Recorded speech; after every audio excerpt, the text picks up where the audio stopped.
तो चलिए, नमस्ते प्रणाम दोस्तों। कैसे हैं आप सब? उम्मीद करता हूँ आप सब अच्छे होंगे, स्वस्थ होंगे, मस्त होंगे।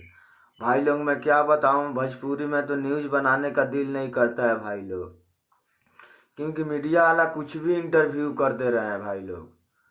आप लोग से बता दें कि कुछ दिन से देख रहा हूँ किन्नरों, दीपू रंजना किन्नर हैं, इनके पास मीडिया वाला जाके पूछ रहे हैं ये संबंध कैसे बनाती हो, आगे से कि पीछे से। एक और है किन्नर जिसका बच्चा होने वाला है, उससे भी मीडिया वाला जाके एकदम उल्टा पुल्टा सवाल। भाई मीडिया वाले आप लोग चैनल चलाने के लिए कुछ भी बोल देते हैं आजकल। बस एक मोबाइल ले लो, कैमरा ले, मोबाइल ले लो, बस माइक ले लो, पहुंच जाओ, कुछ भी सवाल भाई लोग। माने आप लोग हद कर दिए हैं भाई लोग।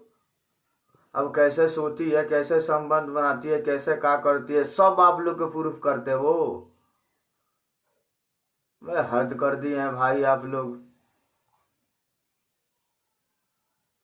और ऐसे भी है रंजना यादव, उल्टा पुल्टा न्यूज दे रही है जो मैं आगे से करवाती हूँ तो पीछे से क्या मजा मिलता है। अरे यार, सोशल मीडिया है, इस पे कुछ भी थोड़ी बोल के स्टार बन जाना है। संबंध तो सब कोई बनाता है, इसके मतलब सब कोई प्रूफ कर देता है। किन्नरों को एक जिंदगी क्या है, किन्नरों को तो सब कोई जानता है उन लोग की जिंदगी क्या है। फिर सोशल मीडिया पे आके आलतू फालतू बोलना है क्यों? तो चलिए भाई लोग, आज के लिए इतना ही काफ़ी है। गुस्सा में मैं बोल दिया क्योंकि भाई मैं काफ़ी दिनों से देख रहा हूँ कि एकदम। ये आप लोग आगे तक शेयर कीजिए भाई लोग, मेरे चैनल को आप लोग सब्सक्राइब कीजिए।